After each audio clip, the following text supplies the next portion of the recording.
I started with a case and all. I did want to give, for those of you who haven't studied with me before, just a teeny sense of my background, which is I began studying Chinese medicine back in the mid-70s, and I started with a Korean teacher who was sort of my mentor.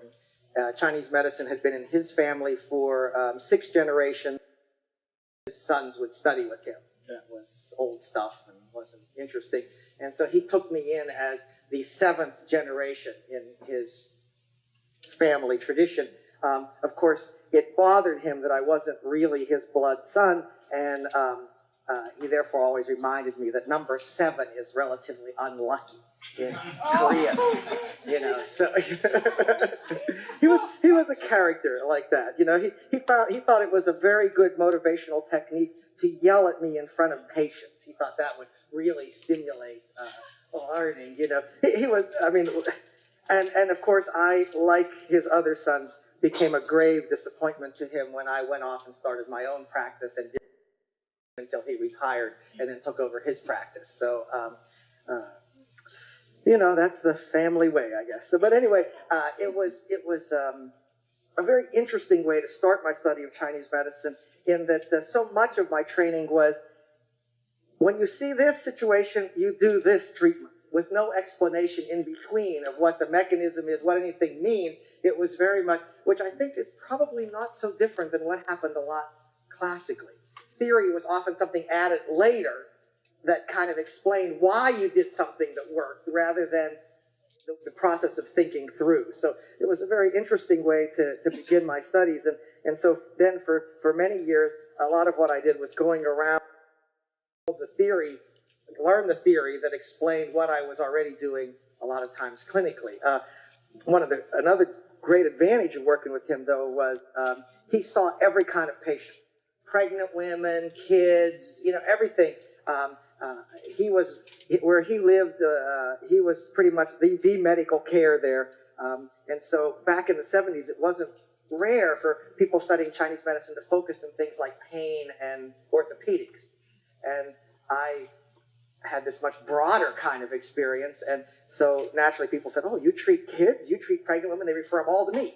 And so it gave me a lot of, you know, as I had my own practice going in the States, I got a lot of experience with those kind of cases.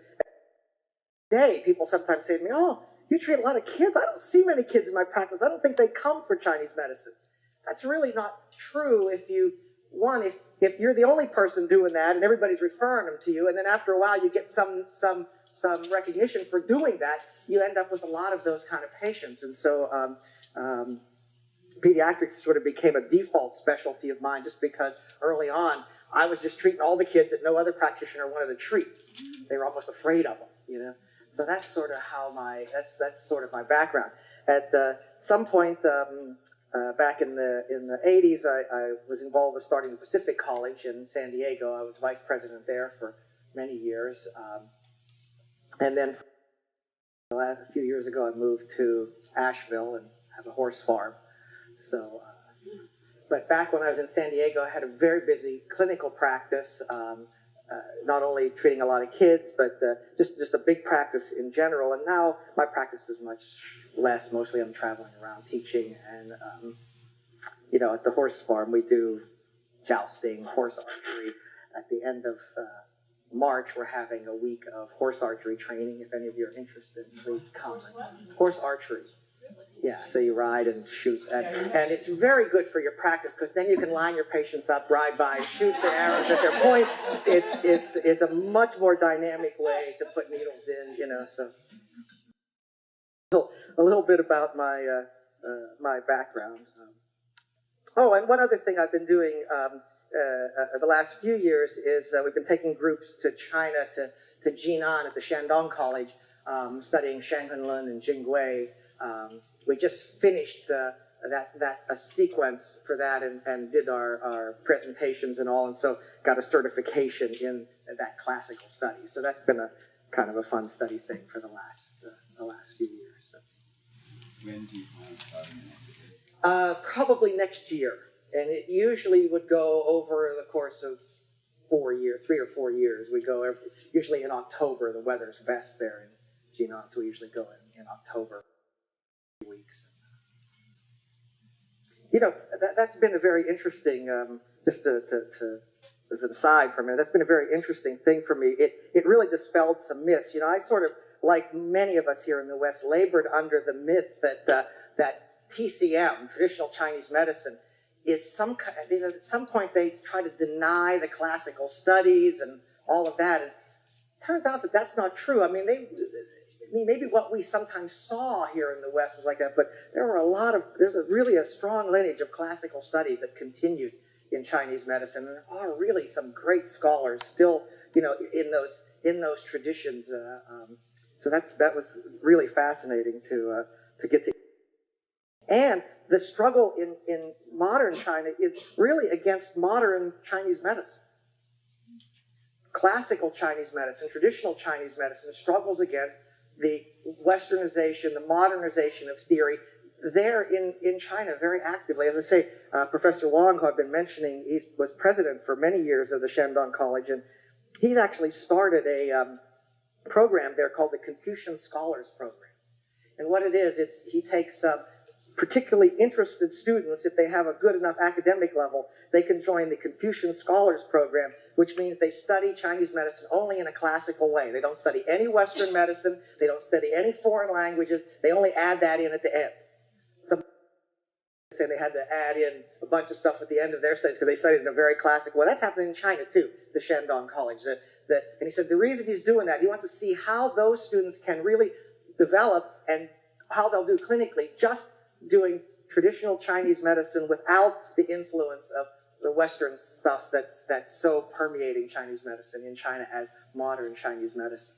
So a couple of years ago when I was there, Professor Wang said, "Oh, I want you to come to one of the classes and I want you to speak to the group and tell them how interested students in the West are in the classics of Chinese medicine." I mean, he assumed that was true. I don't think he even cared if it was true. He just wanted me to go and tell his students that, yes, even Americans are interested, to give them some motivation, you know. And so I was happy to go and told the class, oh, yes, all the American students really are interested in the classics of Chinese medicine. And then the first one said, see, this is why we all have our studies program here. So this is valuable, even in the West. And this going back to the classics is so valuable. And then Professor Wang proceeded to recite from memory the Shanghenlun. That was his motivation to the students, you know. And it really made me remember my old Korean mentor, because he would always want to teach me in that way. He said, oh, just memorize this stuff. And I'd always say, I can't memorize it.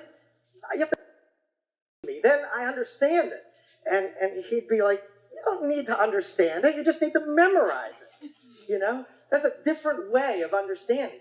And some people expand this to say that there are different kinds of people. Maybe it's actually even different kinds of cultures.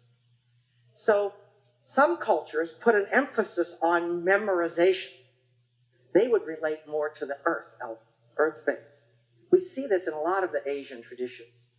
You don't have to understand anything. You just memorize it. My old Korean mentor was very big on that. He said, my dad made me memorize the Neijing. You should just memorize. He didn't explain nothing. And I would always say, but I don't want to memorize. Explain it to me. And then the only way I could get him to explain it to me is if we would drink.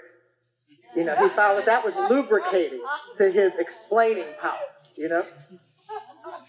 And it makes you think, because trying to learn by understanding, that's more wood. And we often say that the European cultures that most of us have inherited are more wood type versus earth type. So we like to, and we see this so often in our Western students. Oh, I want to understand it. I'm not going to memorize something. You know, so, and it has something to do with individual natures as well. Like, if you're, you know, you always try a way that accentuates your individual nature. In a little bit, we'll talk about, in just a minute here, we're going to talk about causes of disease for mental illnesses.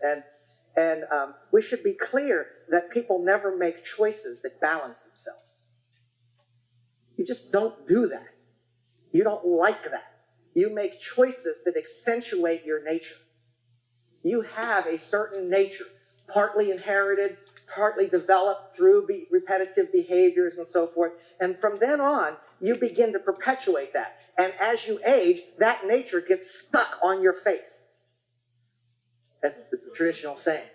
And you see this on elderly people. You only have to look at them and you see a kind of a fixed expression. And that fixed expression tells you something about their basic nature.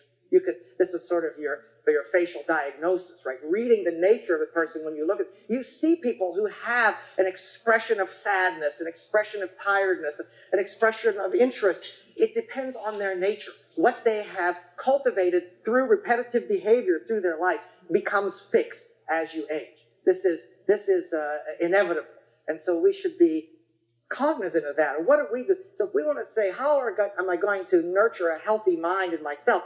I have to become aware of and make choices that really balance my nature. That's how to develop a healthy mind. That's how to do healthful living. I'm going to eat certain foods, because you're always going to choose the things that accentuate your nature. That's what seems right to you. That's health food for me. That's healthy activities for me. Or like, should you exercise or not? Well, if you tend to be a person with lots of yang rising or something, you're going to choose the wrong kind of exercise. And you can never meditate, even though that really might be the correct activity for you.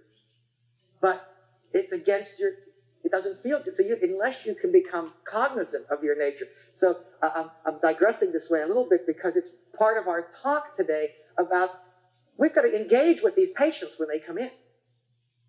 How do we do that? One way is, first, we have our nature under control.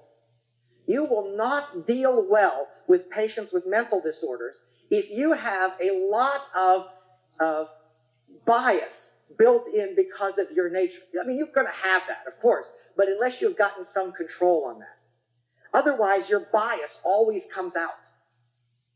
For example, a funny story about this. I was on a plane one day, and elderly lady sitting next to me, I'm reading a book on Chinese medicine. She looks over at that and says, "Oh, acupuncture. I had that once."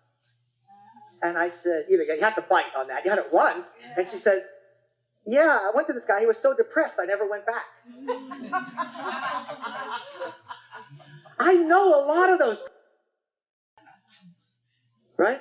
That person was unable to get past his stuff to communicate in an effective way with this patient.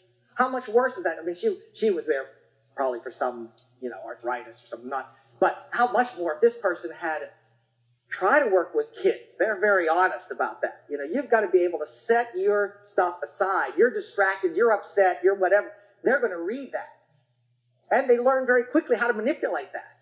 You're very manipulable based on that. You get the hyperactive kids are really experts at that. They become experts at disrupting their classroom. They know all the buttons to push. So they're going to come to the clinic. They're going to see, how do I disrupt this place now? I'm going to be,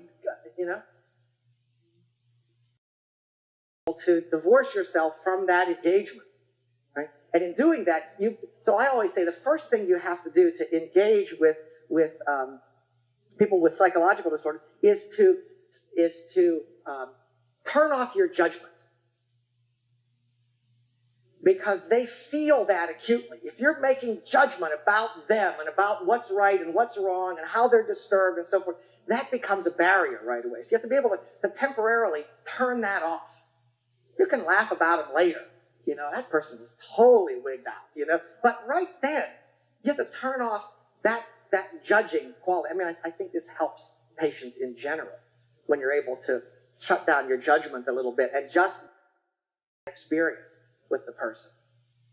Because it is said that the first step in our diagnosis is to be a clean mirror to the patient. And so what does that mean, a clean mirror? I'm not reflecting back to them something based on my likes and dislikes and my judgments or my stresses or my, or what I think is best for them. I have to be clear. And they start to see themselves better. And that's when the person can actually start to make better choices. So here we're not talking about necessarily a very disturbed person, but even your average patient. They're making choices that aren't supporting them. I become a clean mirror. They see themselves better. They start to make better choices. Then it's so much easier. Because you can make suggestions. Do you have this experience in your practice? I always have it in mind. If I'm not careful, I make lifestyle guidance, and the person goes home and does it in the wrong way, a totally counterproductive way. You notice that?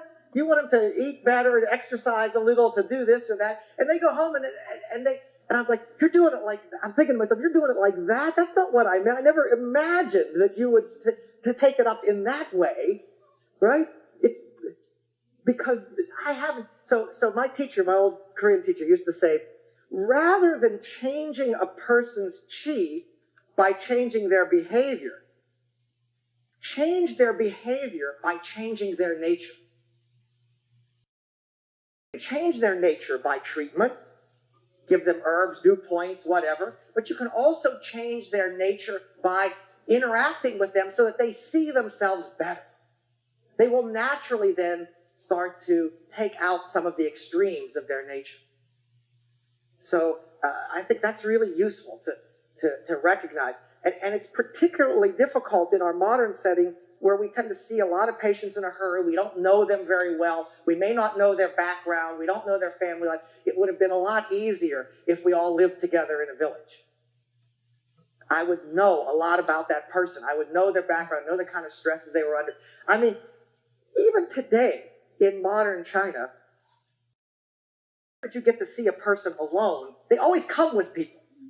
Very common. And you get a lot of input from those people. It never happens in my practice here in the States. People always come by themselves. Well, not always. Sometimes, you'll have a certain person that their significant other is dragging them in, kicking and screaming. They don't want a treatment, but somebody. But most of the time, people come themselves, and they want a private room where nobody can hear what they're going to tell you. Everything lies, guaranteed. Not because they mean to.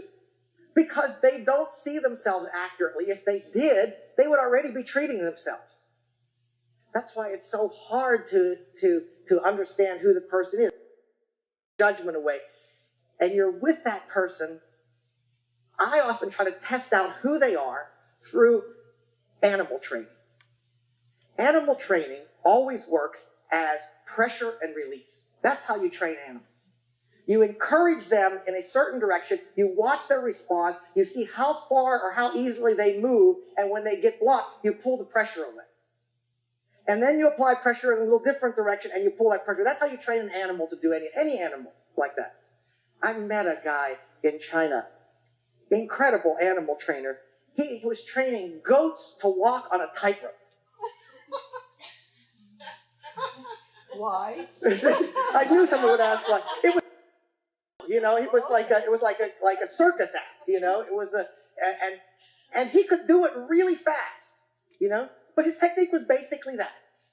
You make it easy for them to do the thing you want. You make it harder for them to do the thing you don't, and you see how much you can press before you have to withdraw the pressure. And I said, I do the same thing with patients all the time. So you start to engage with the patient. You're testing. So in a way, I'm saying, you have to become a relativist when you're interacting with the patient at this level. There's no absolute right, wrong, good, bad, or anything. It's all relative about what the person is able to hear, what changes they're willing to make. It's very relative at that moment. You're seeing, well, what do you think about doing this? And how's that feel? And what do you like about that? And would you be willing to do this? And you're seeing how they can respond, where they're open, where they're not. And you can really start to learn something about what drives the person's nature, where the things they really cling to are. And even with very disturbed patients, this tends to work for me. You can talk. It's amazing how rationally you can talk to people with schizophrenia if you sort of engage that way. If you don't give them too much pressure to begin with. Autistic kids the same way. Very tricky sometimes to get an autistic kid to let you interact with them, especially the ones with really strong social avoidance, stranger. They come into your clinic, especially if they're autistic with lots of yang rising and any stimulus is really, you have to really start with very small amounts of pressure, very light amount of engagement with them. And you engage and pull that engagement right away before it becomes threatening. That's a real trick. You have to practice. well, no way to, I mean, you mess up. I mess up all the time. And then you have to try to get that back, you know? So, but I'll start to engage with that kid and pull that engagement away and be totally distracted. And at some point, they want your engagement then. It's like you haven't overwhelmed them. So you release the pressure. You're like doing something else. You're talking to the parent. You're totally ignoring them. But they become very interested in you. And then I got to get enough engagement that I can touch them, and then enough engagement that I can talk to them. And pretty soon, they start to tell you all kinds of things. They become very communicative because it becomes a very safe avenue for expression. So it's all about this question of applying pressure and releasing pressure. Applying suggestion and seeing how flexible the person is without going so far that they become really resistant to yours. And so it's, you have to cultivate that. I try to cultivate that in all of my activities too. It's because it just makes me better at interacting with difficult people. I always, and in a way, remember, this is about being a therapist at this minute. It is about being a relative. It doesn't mean in your life you need to be like that. You can have absolutes about what you think are right or wrong, absolutes about how you want to be. But when you interact with another person as a therapist, I think at that time, you have to be able to set that aside for a while. Later, when the person, you've developed a lot of trust, and the person feels very comfortable with you, and feels that they're able to be who they are, even in the face of your judgment, then you can become very natural again about how this is how I think about things. Doesn't mean you have to be, doesn't mean I'm putting pressure on you to be like it, but for me, the right way to be is a certain way in the world. That's fine, but not yet. When you meet someone, practice with that. See how much you can, like there are martial arts like Aikido, for example, where the principle is redirecting the person's force. The founder of Aikido, Morihei Ueshiba, when he was asked, what is Aikido? He responded, oh, Aikido is just getting other people to do exactly what you want. And he meant that, you're redirecting their chi. They're going the way you want them. Instead of punching you in the nose, they're going by, And it's sort of like that. It's like I have to engage in a way that I can, so I see, let me engage with this very difficult person, very opinionated, very obnoxious, very whatever. And I can engage in a way that they start to not notice pressure from me. It becomes much easier to direct them. That's my goal. And there's actually a name for this in Chinese, this kind of diagnosis. I can't remember it at this second, but it implies becoming a clean mirror, not having all your own stuff in the way, reflecting to the person how they are. And this is something often about them seeing their constitutional type. Later, we'll play with that as we talk about the basic constitutions, and I always tell fun stories about that. So, something about engaging with people is becoming a clear mirror, and then we start to look at them and decide. There are some, and these symptoms, this is on page 2, I think, of your packet. There are some symptoms of Shen disturbance that we can read in a fairly objective way. This is directly from the Ling Shu.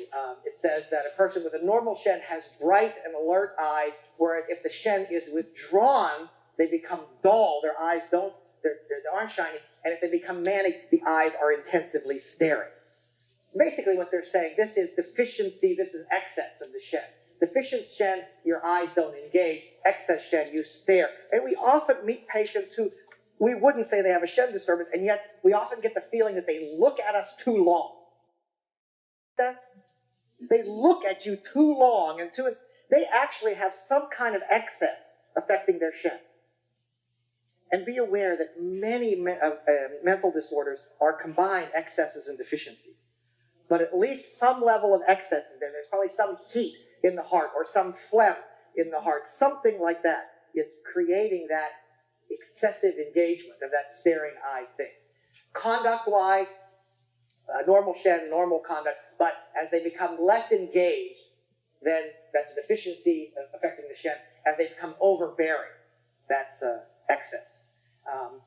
Speech is important. In fact, one of our classic mental diseases of Chinese is disturbed speech. My old Korean teacher used to call it talking nonsense. And I always thought that was just an expression he had, but I learned later, as you say, I didn't get a lot of theoretical study from him. I learned later that in fact that is a classical category. It shows the disturbance of the mind when your speech is affected in some way. And so, of course, if the speech is slow and halting, it's deficiencies, and if it's a lot of shouting and, and also we see in responses comes next, this tends to be responding to questions. If the responses don't seem to be in line with the question, when they say incoherent here, it's not that you can't understand. It doesn't seem like the person's answering the question you ask. Politicians must cultivate that, right? But that's generally a deficiency of the Shen. Yes? Is the talking nonsense, should that be more limited to like the word salad of schizophrenia, or should it also include more broad and coherent replies? Yeah, it's a broad category. It's certainly not just like that kind of psychotic speech of somebody who's clearly, but it's even a person who who's very withdrawn and tends to mutter or murmur to themselves or something like that could fall into that category. Very interesting here, though, the more the person becomes manic, they become self-referencing in their speech. In fact, there was a modern study on this in Western psychology, and they found that the more the person uses self-referencing pronouns in their regular speech, the less healthy they are, even physically healthy. How about people who refer to themselves in the third person? I don't know to bring up pop Bill, but basically people as if they're talking about someone else or by their own name. Is that similar? I think that probably does fit into this category. Although, I wonder, I think it fits into this responses thing. I'm not sure. That might be more deficiency type when you're going to that third person mode, because this person really becomes not only self-referencing with a lot of I, self-aggrandizing, like we see in mania, like where the person is, oh, only I know. Oh, if only you knew how great I was, you would see that I'm right about everything. As we see often in bipolar people, they start to come out in that way. That's they're talking about here. That's really excess. Usually, definitely some kind of fire affecting the Shen. Normally, we should have a bright complexion, but if the skin becomes dull, not radiant in some way, and this even though we say complexion here, it often is expression, a dull expression even, not the skin tone itself, but just the general look of the person. Whereas the manic person, the skin does tend to get greasy, the excess Shen, and I think phlegm aspect, because the more phlegm, the less clear you're thinking. And then, interestingly, excretions were placed in this category.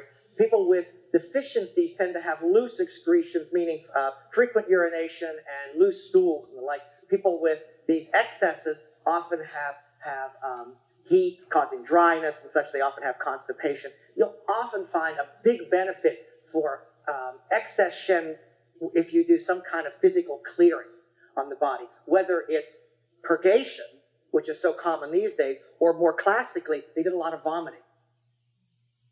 They like to make crazy, people. And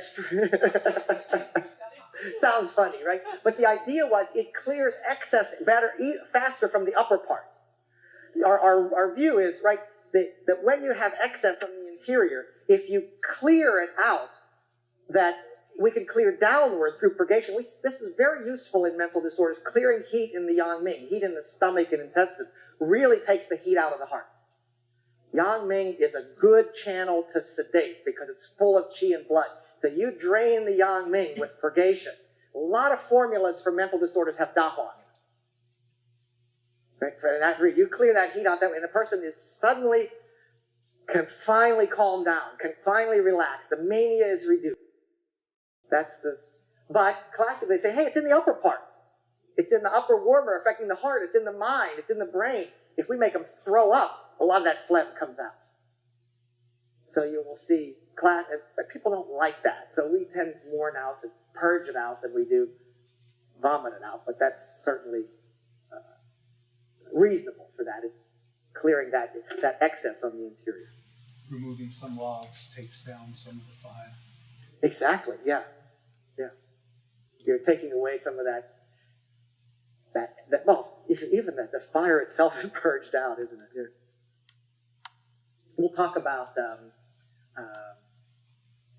Lilly disease and a very classic mental disorders. And Lilly disease is a kind of a low-grade anxiety, agitation, maybe with some appearance of underlying depression, but there's that agitation. And it's called Lilly disease because it has, as a main herb, they often use a baihe, the lily, bulbous lily, in the treatment. That name also might imply something rising to the top of the head. It's that kind of empty heat rising to the top of the head. And so one of the treatment strategies, you use the baihe, but with shurgao. So you really use gypsum or something very cold to take care of that heat, especially if it's heat in the stomach. You can use a baihe and shurgao, and the person's anxiety goes down. That's such a great description of that disease in the Jingwei, because he says, the person wants to eat but doesn't eat. The person wants to lie down but jumps back up. The person wants to walk around but's too tired. That kind of anxious and nothing feels right to do, and what you want to do, you feel like you can't do, and you're totally sort of constrained like that, and you get agitated and restless. That's the characteristic of that. And so there's that heat harassing the heart, but then there's often a level underneath of that. And in this discussion here, we're thinking about clearing that fire out of there. The Jingwei has those two famous disorders, baihe disease, Lilly disease, which is kind of an anxiety, and then another kind of thing called bentun. Bentun is jumping dolphin. People say running piglet, but because it's a sensation of something flying up like that, like an anxiety attack. And it refers to the Yangtze River dolphin jumping up out of the water. And it jumps out of the water when the sun shines. So it's like that, the metaphor for that heat rising makes that flushing up sensation. So there's two kinds of anxiety they talk about. Any time of the day, or just is any specific time of the day? Well, if it happens at specific time, it's full meaning. But Bentun disease happens at any time. It's again, the name we often use in modern discussion is running piglet. It's a physical upflushing sensation. And it's really that kind of physicalized sensation that happens with an anxiety attack. When it kind of rushes up, and usually there's deficiency that lets that excess flush up. They often say there's cold or something accumulating in the lower warmer, and it pushes everything up towards the upper warmer, and the heart can't resist it, and you feel, So again, really would be good for this? No, well, it may be, but name. They have two disorders, the Lilly disease and the Bentun. The Bentun tends to have a more physicalized sensation in it. The Lilly disease, you feel that uneasiness inside, but it's not that big physical, upsurge. So they differentiated those kinds of anxiety. Now here I found another quote that's often used by Confucius that says the mind and body are totally inseparable. He uses the image of a knife to compare this. That you can't have a blade. It's not a blade unless it has an edge on it. Unless it's sharpened. And so the body here is the blade. And so you can't. They exist together. You can't have. It's not a blade unless there's an edge. But if there's no blade, there's no body. There's no container for the mind. So he was saying the mind and body are always inseparable. Therefore, it's not like the mind influences the body or the body sometimes affects your thinking. They're totally integrated. Was the sense of this. Now we've talked about these Shen issues a little bit. Why do they happen? Any of our causes of disease, since mind and body are not separate, can derange the function of the being, and therefore the mind is affected by external evils as the body. If the body can get an external evil, it can affect the thinking too.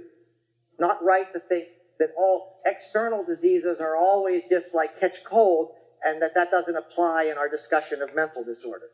In fact, mental disorders can be caused by external evil. For example, we often see people who have anxiety, heat harassing the heart, when they actually have had a pathogen enter and that pathogen hasn't fully cleared. We often see kids with hyperactivity for the same reason.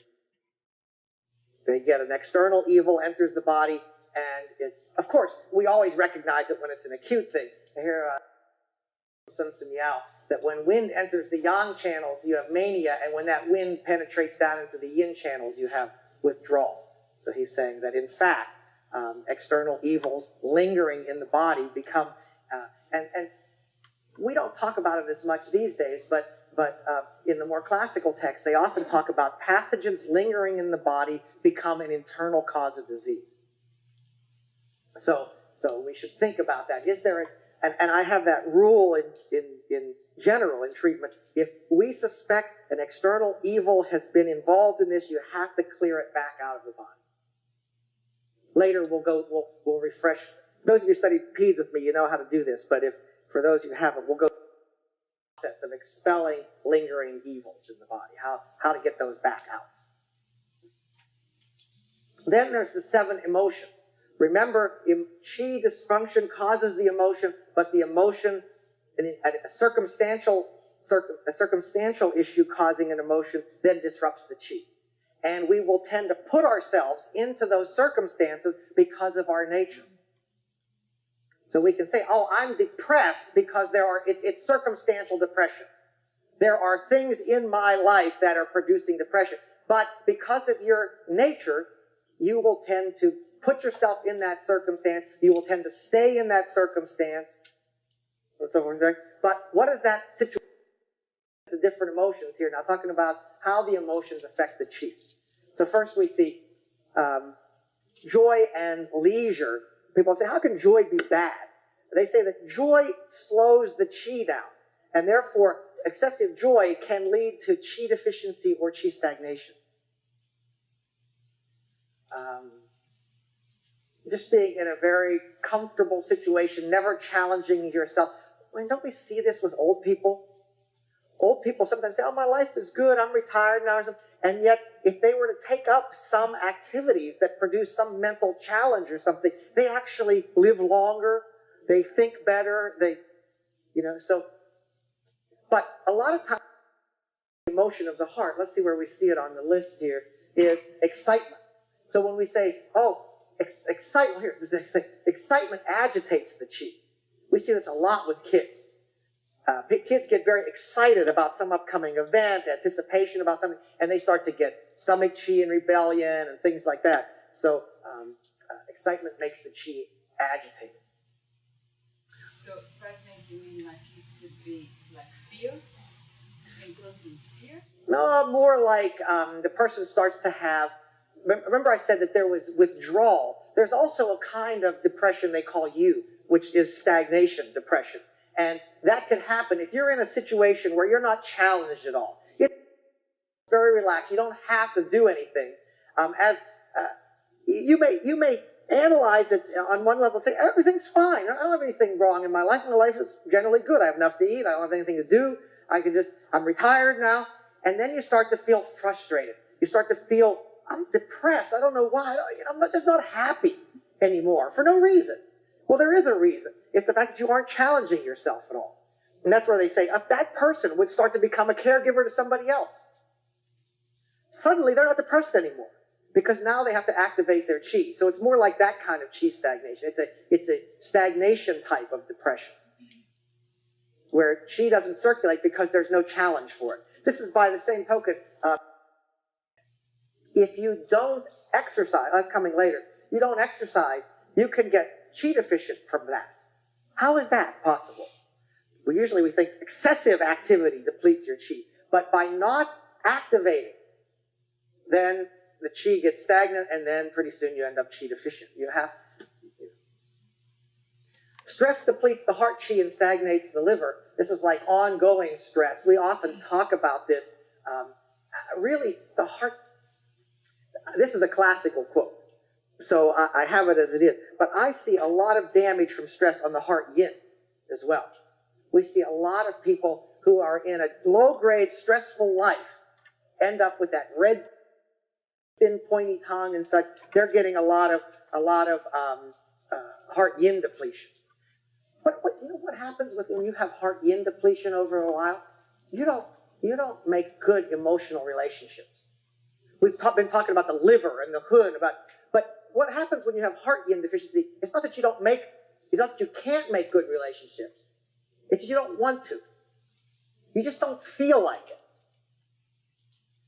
Relationship, emotional connection to others depends on you. In order to desire that, you have to have heart yin.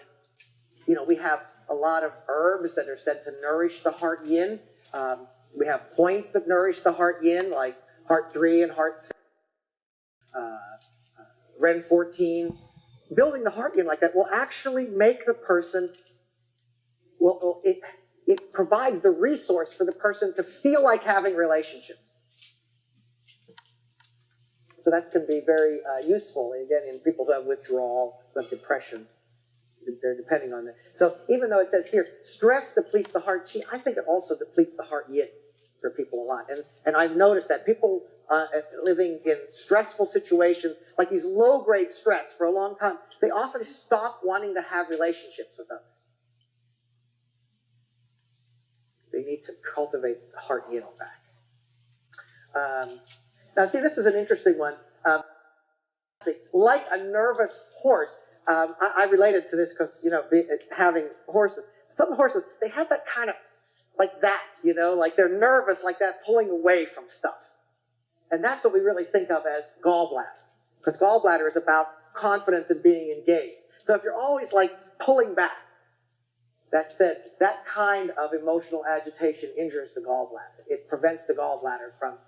And what happens psychologically when you don't have good decision making? It becomes more and more challenging to make decisions. Your judgment gets affected. In fact, people often become very judgmental in a certain way. I just don't like that. That's the gallbladder symptom. Holding a grudge knots the liver. Some say it also knots the heart and could be a possibility for causing blood stagnation in the heart. We often think that holding a grudge, since there often is an element of anger in it, is internalized anger, causes liver stagnation. And then it's said to actually, in women especially, affect the breast. Shudan Shi, the famous doctor who developed all those yin tonic formulas and stuff, often says that if you have a grudge for a long time, many years, then you get masses in your breast. Now, fear injures the kidney. Doesn't rise, we're all familiar with that. This next one, though, sadness and mourning, injuring the pericardium, is a bit interesting because so often we think of grief in the lungs as the classic 5-phase relationship. But also, sadness is seen as a lack of joy. Joy is the heart emotion. Sadness is when you don't have enough fire, you feel sad. Not because you have grief constraining the lungs. So feeling sad can be, you just have to build fire in that person. Overthinking injures the spleen and causes food retention in the stomach, often seen as a cause of even physicalized stomach things like stomach ulcers and the like from the overthinking. It's very common, very popular these days for biomedical doctors to say, stomach ulcers, we've got that cured. We know what that is. It's that H. pylori bacteria in the stomach. It's totally a pathogen issue. Stomach ulcers are a thing of the past now. We know it.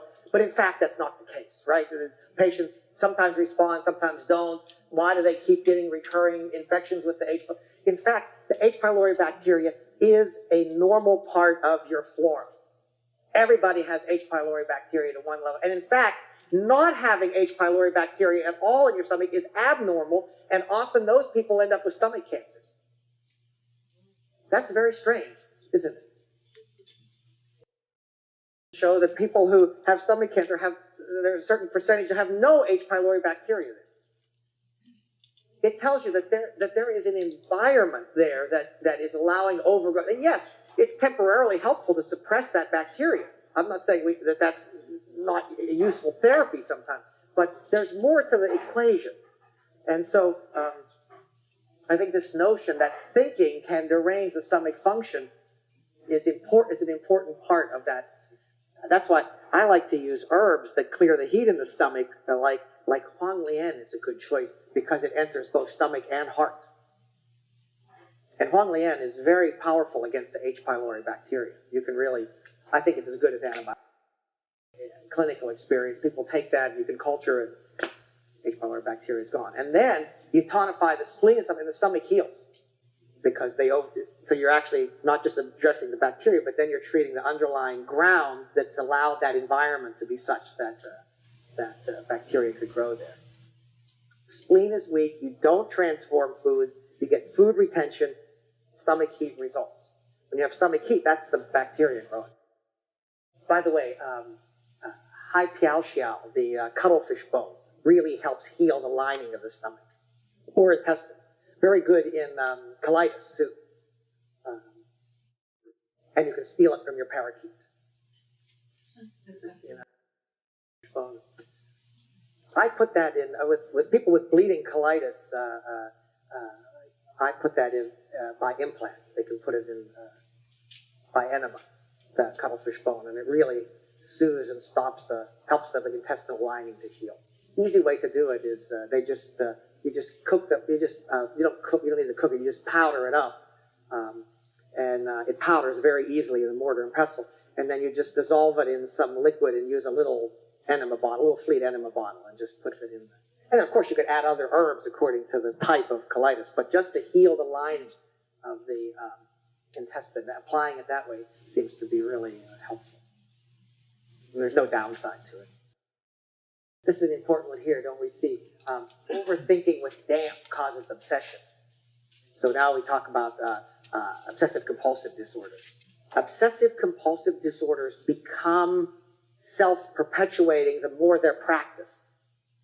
Therefore, we were talking about cognitive behavioral kinds of therapy.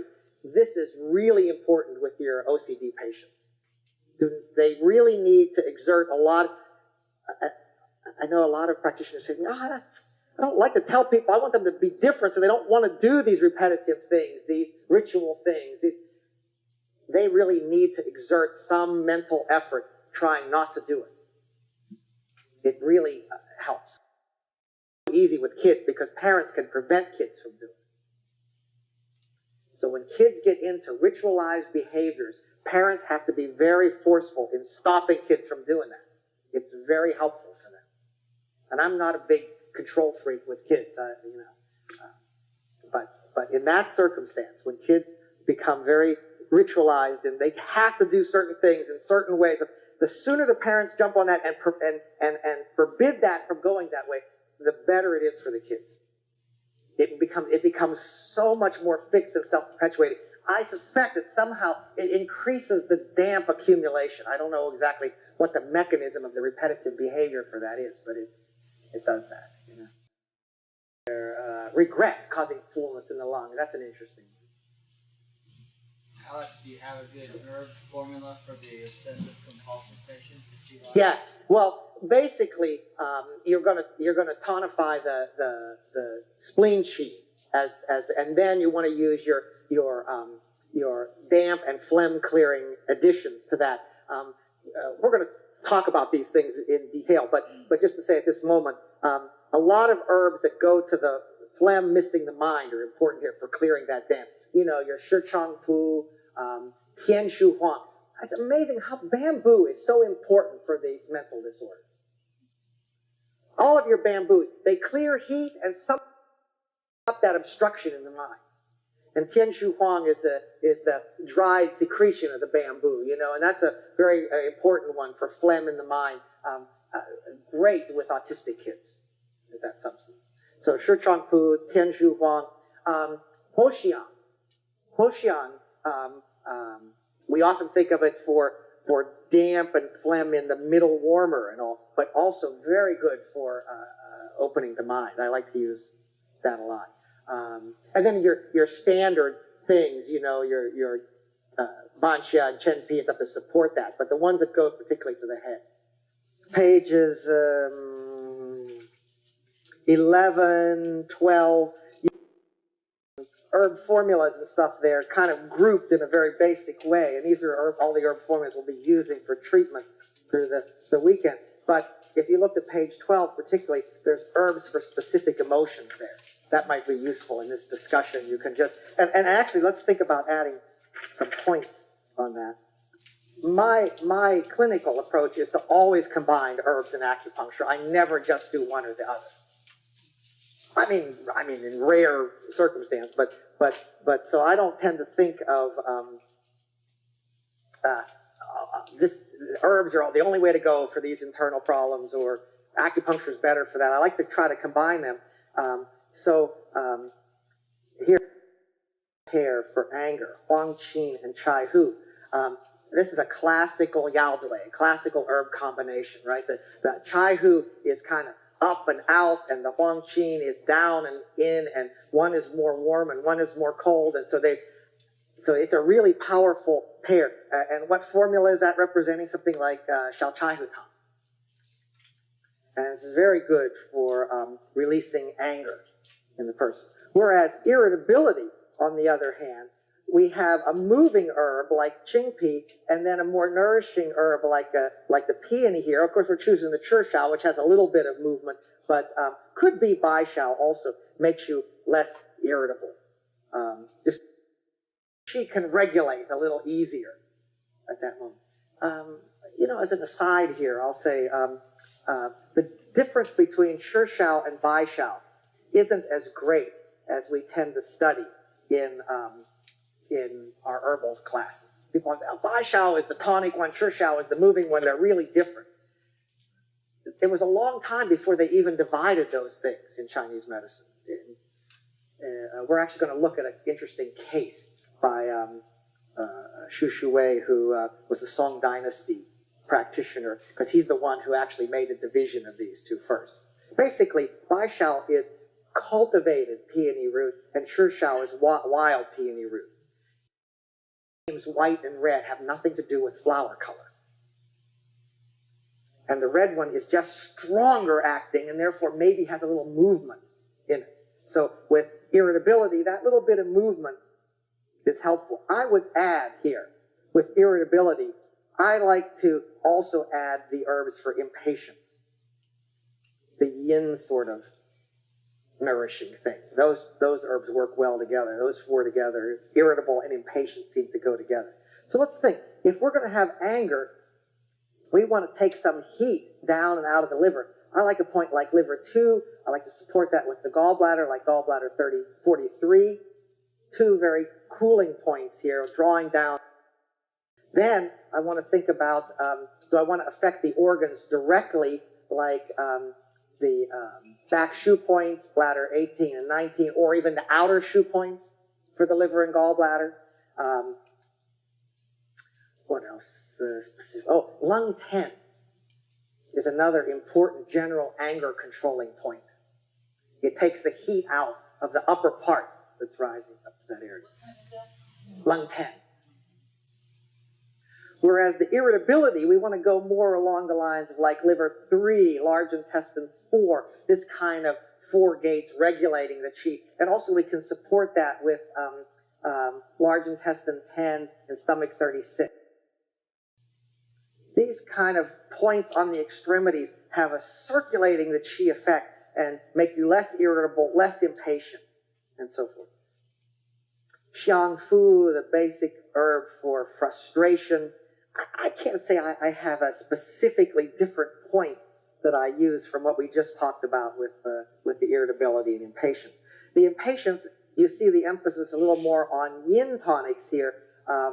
We could use liver 8 in this, and maybe a kidney point like kidney 3, 6, or 10. Tonifying yin like that will help build patience.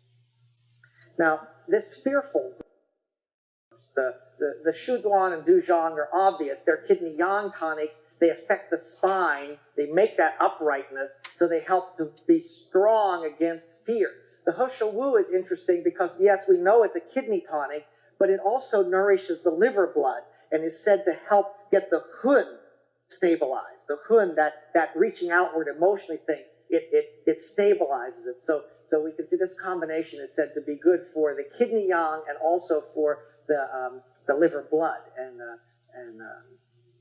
stabilize. You don't withdraw in the face of fear so much when you take these herbs.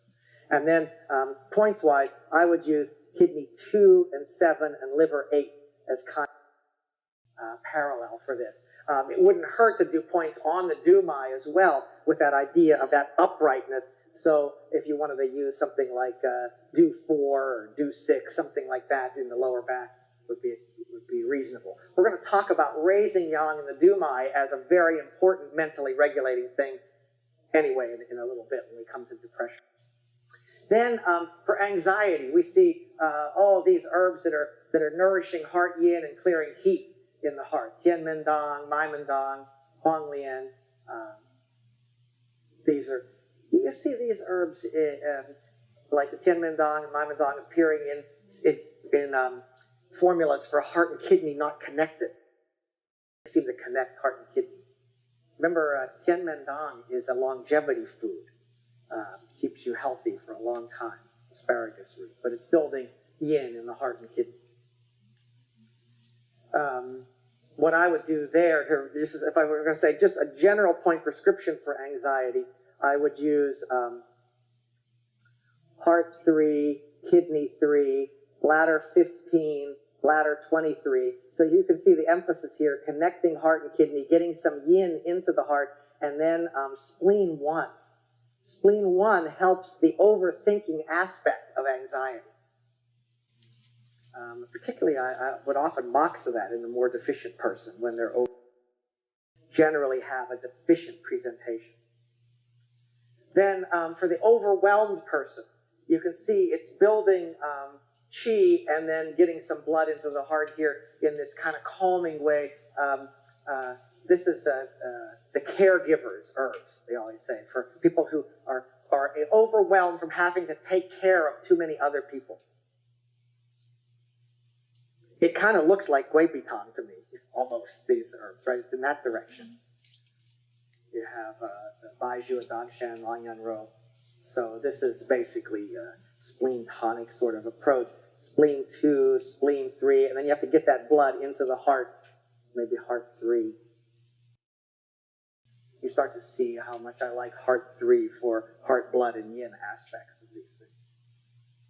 And finally, grieving and sense of loss. You can see this astringent thing here, the Wu Weizi astringing to the lung and kidney. This is especially good. The Wu Weizi is particularly good for people who have sense of loss from their body. That astringent effect of that herb seems to help regather. And they even talk about, on that first page when we went through the names, I sort of breezed past Ling. Ling, we said, is another kind of ghost. Ling is often the word that's used for soul. Like we think of soul in our Western traditions. You could talk about people who have experienced an emotional shock. They have lost their Ling. They have lost their soul.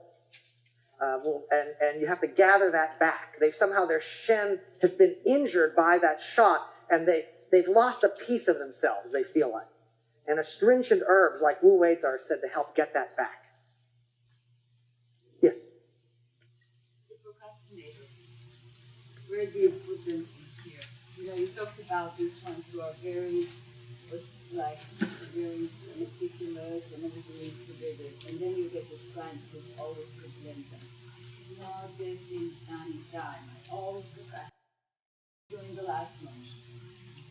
What is exactly going on? My experience with that thing is that it's a combination between the anxious and overwhelmed. They need tonics, and also they find a million ways to be distracted from focusing on what they need to do. So they need this kind of yin. it's quite interesting, your question, because it makes me think of one of our types of hyperactivity. We talk about the hyperactive kid who can only study in exactly the right circumstance. They need yin tonics. And so if you see this yin tonic direction here with a little heat clearing, but the fact that the programs, they always feel like there's get to what I need to get to. They need the chi tonic aspect as well. We're going to see, I think, somewhere as we go along a little bit, some formulas that they recommend for perfectionism too. So that's a different kind of problem. Anyway, so those are in there. You can add those to your specific herb formulas. We're going to come to this list in a little bit. I know we jumped ahead out of order there. So let's go back. We were on this page. Hey, Alex, yes. What are the points for grieving and sense of loss? Oh, grieving, usually we release the chest because we say that the grief lays on the chest. You experience it there. That's why it's often associated with lung. And Ren 17, to release the chest. It also, though, has to do with that unhappiness. Remember, we said unhappiness and mourning comes from the yang not rising from the kidney. So we use pericardium 6. Oh, I have to interject something here. Points like this, Ren 17, pericardium 6, often produce emotional release. So you have to decide if you want that or not. If you don't want that, you're better off going more with just tonics, and that's the next part of the prescription. We want to build the kidney a bit. I like to use points on the lower abdomen, like Ren 4 and 6, points on the lower back, like bladder 20. So those points but and you can do that and not worry about provoking, and the person feels stronger, more able to deal with their grief. And then at some point you release it, and you use pericardium 6, Ren 17. If you release it too soon, maybe the person's going to go into a crying fit and stuff, and you've got another patient, and you're in a hurry. No, I'm kidding. More importantly, it depletes them more. The release of the emotional constraint creates more deficiency in the person. You have to decide when they're ready to release that. We have here this is page 13. There is a special treatment here called the 7 emotions treatment. This is when the person has been so impacted by an emotional event that they just feel totally depleted. It's very useful clinical point prescription. Doesn't matter the real particulars of the circumstance. It's when the person has had emotional trauma. And that emotional trauma has produced physical depletion. Look at what it is. It's so interesting. You're tonifying the yin meridians. And then somehow you're kind of regulating the middle and getting rid of constriction. And then you're dispersing the yang. That dispersing the yang gets rid of some of that emotional impact from the outside. It actually causes the qi to go inward and be more nourishing. Look at the points that they're using. Stomach 36, normally we think of that as a point for tonifying qi, but it actually tonifies qi at a somewhat surface level. Don't we usually do a combination like lung 7, large intestine 4, stomach 36, that make more wei qi and like that? Here we're sedating something, we're making qi go in by this. And triple warmer 4 is the yang, like a pool of yang point. I think that's the name of that point, isn't it? Pool of yang? But that point disperses the yang from the surface, actually strengthens the interior. So you get people who just can't get themselves together after an emotional event. Try that 7 emotions treatment. This is very characteristic of the Korean. It's from my teacher's family tradition. It's not, you won't find that anyplace else except it's the kind of thing my teacher would be mad at me for teaching. Often, yeah. He said, that's a family tradition. How can you tell everybody that? You often say that. I'm like, it's medicine. Everybody should know. No, you don't do it. You'd be so upset. How can you teach that? So that's and it's very characteristic of the Korean family tradition I studied to have always tonification and sedation in the same protocol to balance the we'll go through this list of all the acupuncture for the Shen in a bit.